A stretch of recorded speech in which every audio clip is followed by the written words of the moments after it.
Hello guys, today gusto ko lamang i-share sa inyo yung mga dividendo na parating sa akin ngayong December dito sa aking portfolio sa Call Financial account. Itong gagawin natin, nag-iipon lang tayo ng cash today para in case na mayroong mga buying opportunity, especially sa mga stocks na nasa red zone as of the moment. For example, itong DMW, down tayo ng 6.7%, Megaworld, Nickel, House,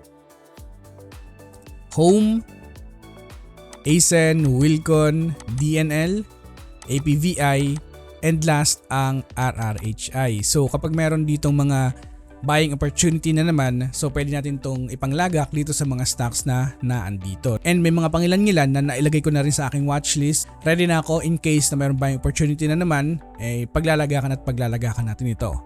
Bago natin umpisahan, kung gusto mong magamit yung mga research tool na kung saan ay malaking tulong sa akin para makahanap ng mga quality stocks na pwedeng paglagakan dito sa ating merkado, ay pwede mong gamitin itong aking webpage na Create. So, sa halagang 150 pesos per month ay pwede mo na itong magamit, at hindi lamang yon, ay pwede mo na rin magamit ang ating bagong portfolio tracker na kung saan ay pwede ka na mag-research mismo directly from your portfolio tracker sa mga stocks dito sa ating bansa. At hindi lamang yon, pwede mo na rin makita yung mga binibili ko at binibentang mga kumpanya at makakahanap ka ng mga undervalued stocks, and meron tayong investor community na kung saan ay nagsama-sama yung mga like-minded people para magkaroon ng malawak na information sa pag-invest sa ating merkado. At hindi lamang yun, meron din tayong super investor compilation.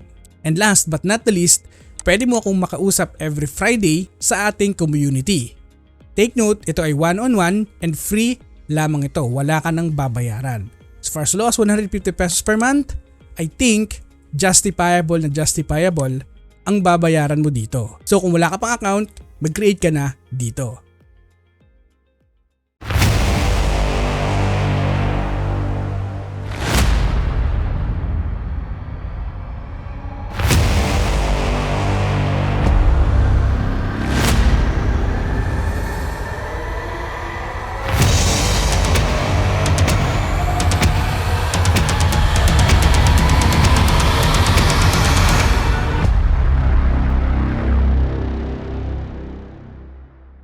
So now, i-share ko sa inyo yung mga parating ko na dividendo. So unahin na natin ang kumpanyang Ginebra San Miguel Inc., ang GSMI. So as we can see, dito sa aking portfolio today, ang unrealized gain ko na ay nasa 148.92% and aking dividend income dito ay nasa 18.95% na ang nakuha ko. Dito sa GSMI ay mayroon na rin ako dito dating investment at nailabas ko ito.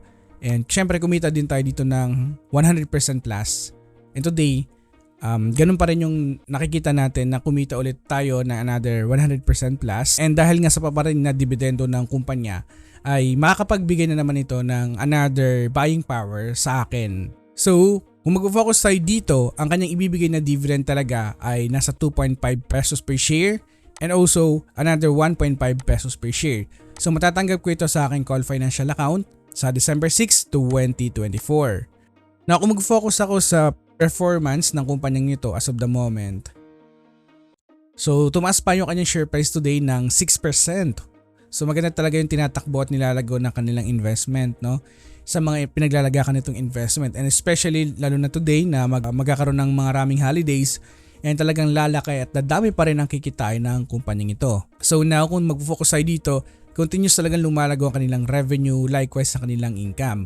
So ito is indication na nasa strong position talaga ang kumpanyang ito as of the moment. Na kung mag-focus tayo sa kanilang dividend per share or dividendo na naibibigay over the years, ay talagang consistent ito, no, na continuous na tumataas ang kanilang dividendo na naibibigay over the years. And ang kagandahan dito sa kumpanya, simula noong 2019 until today, ay continuous na mas malaki ang kanilang free cash flow compare sa kanyang dividendo na naibibigay. So ibig sabihin may yung room for improvement and growth ay talagang may chance pa dito sa GSMI. Yung susunod na kumpanya ay itong RFM Corporation. So as of today, ang aking dividendo dito na natanggap na ay nasa 18% and ang aking total returns ay nasa 32.39%. However, dito sa RFM ay nakuha ko ng aking dividendo. So yung payment date kasi dito ay December 2, 2024. Pagdating dito sa RFM, para sa akin ay maganda rin ang tatakbo nito ngayong fourth quarter kasi yun nga, dahil nga sa maraming holidays, no, especially today, na talagang prominente pa rin yung kanilang binibenta mga product, like for example yung kanilang pasta and also yung kanilang mga ice cream, ay talagang tatangkilikin at tatangkilikin pa rin ng mamamayang Pilipino yung kanilang mga produkto. Kaya para sa akin talagang maganda ang ilalago over the years. And kung mag-focus tayo dito sa kanilang revenue over the years, ay talagang consistent ito na nag-increase every year. And during the pandemic days, talagang hindi ito naapektuhan ng COVID-19. Hindi lamang yung likewise sa kanilang income, ganoon din tumatakbo ng lumalago ang kanilang income as of the moment. So ito is indication din na maganda yung pamamalakad ng management dito sa kumpanyang ito. Now, ang susunod na magbibigay ng dividendo sa akin ngayong December ay ang kumpanyang FB, ang San Miguel Food and Beverage Inc. So as of the moment, ang aking total returns ay nasa 12% lamang dito, mababa.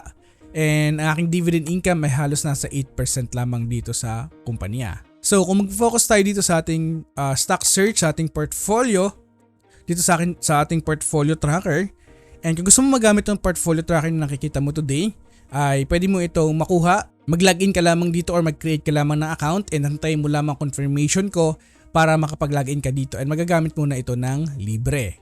So ngayong araw, ang kanilang share price ay umangat ng 2%.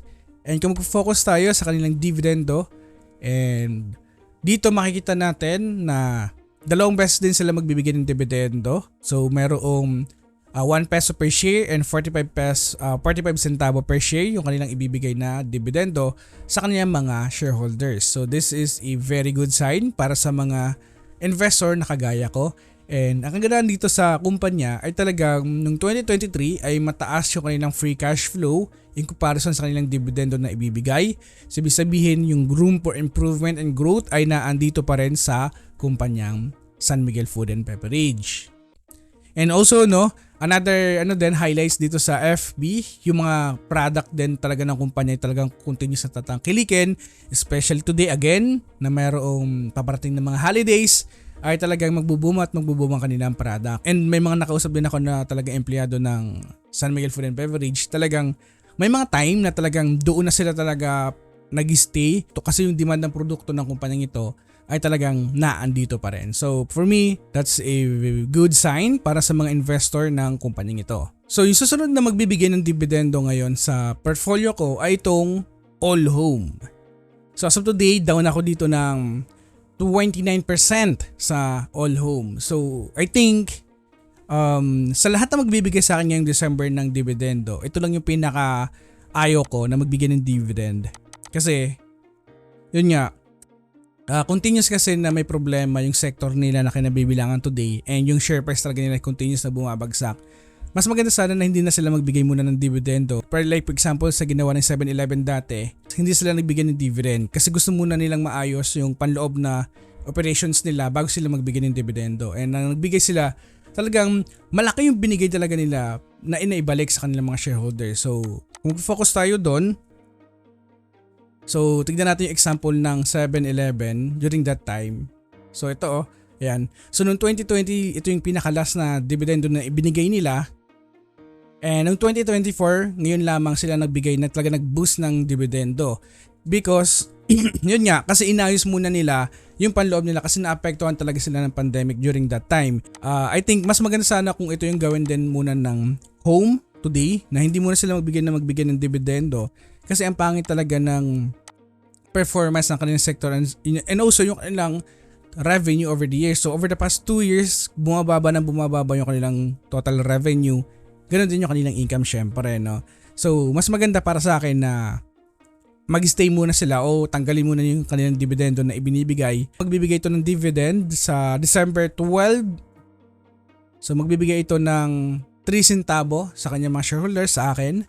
And another stock na magbibigay sa akin ng dividendo, itong Philinvest REIT. Isa din itong kumpanya na continuous na bumababa yung kanilang total revenue and also yung kanilang income. Na kung mag-focus tayo dito sa performance ng kumpanya ito, so over the years, ayan, nakikita natin yung dividendo. So over the years, yung dividendo ng kumpanya ay bumababa. So for me, mas maganda rin na yun nga, stabilize din muna nila. Pero yun nga, ang problema kasi dito sa company na ito ay REIT. So you have to expect na talaga magbibigay ito ng dividendo, no? So unlike sa mga karatig na company nila, talagang continuous nagbibigay sila ng dividendo and tumataas. Dito kabaliktaran. Nakapagbigay naman sila ng dividendo pero pababa na pababa yung naibibigay nila. So, yung matatanggap ko na dividendo dito sa December 6, 2024 ay nasa 6 centavo lamang. And yung last na magbibigay sa akin ng dividendo, isang REIT company din na mayroon ako today, itong REIT. So, as of today, tumas ito ng 0.25%. So, makakatanggap ako ng dividendo ngayong December 13, 2024. At makakakuha ko ng 58 centavo per share sa kumpanyang ito. Ang kagandahan dito sa sa REIT ay continuous na tumataas yung kanilang dividendo na binibigay sa kanyang mga shareholders. And maganda rin yung kanilang dividend paid in comparison sa kanilang free cash flow.